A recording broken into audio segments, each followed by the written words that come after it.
With the sudden rise of Beyblade anime content on YouTube, I realized I wanted to make a video that was different from the average. Look, everyone, Beyblade is built different. These characters stood on business, while discussing the same clips featuring insane moments from the series that surfaced Twitter and TikTok, because I feel there's more to Beyblade than just cool moments, and I wanted to make a video that wasn't just vomiting the same takes everyone has heard for the past month. And then I realized that Beyblade has a manga, so I spent the next few days reading the Metal Fight Beyblade manga, and it was awesome. So in today's video, I'll be discussing my thoughts while pushing the agenda on why you should read this manga. Wait, let him cook.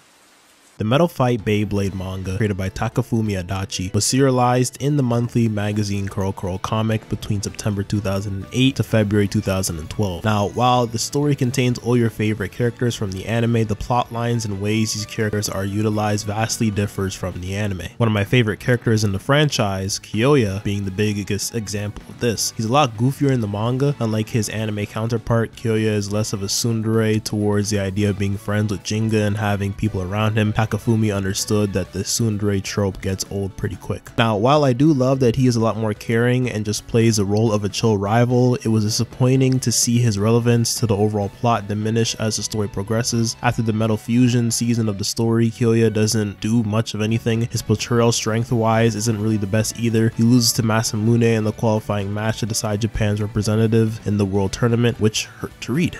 No! No!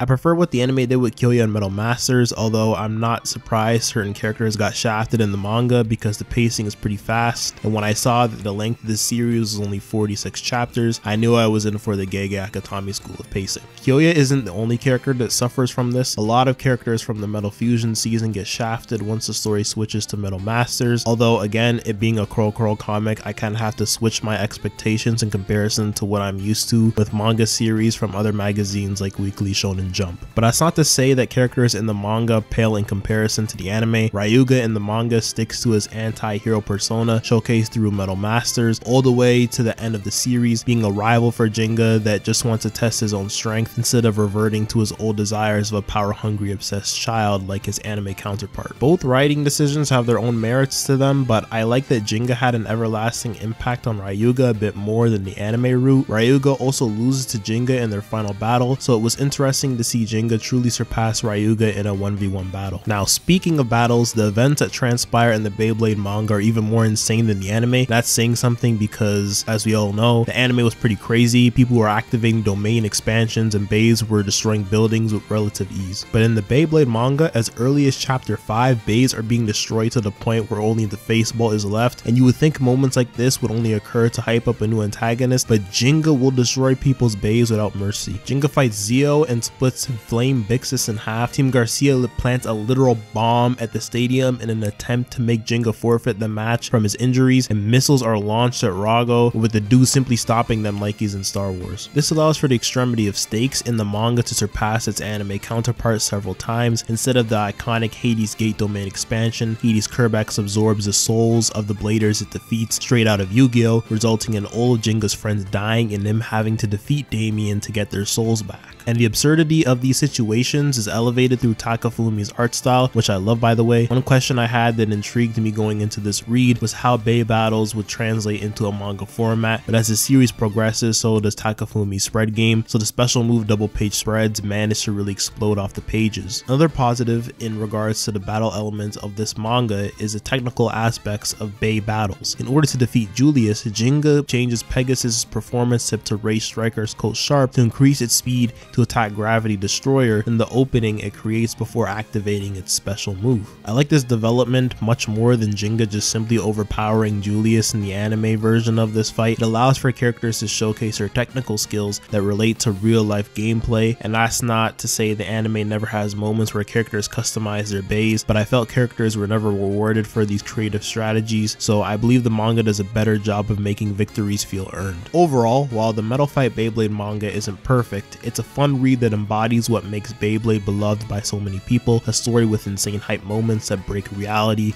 clashes of ideologies, and heart that motivates you to be the best version of yourself. So if you haven't read the Beyblade manga yet, I recommend that you do yourself a favor and lock in. Hopefully I did a good job of convincing you to read without spoiling the entire manga. I'll have a link to the Metal Fight Beyblade manga scans in the description below. Also, a special thanks to the translation team for making this read possible. And if you are someone that enjoys anime content that keeps it real, consider subscribing so when I hit 10k you can brag about being a day one. I gotta get back in the kitchen to cook. Peace.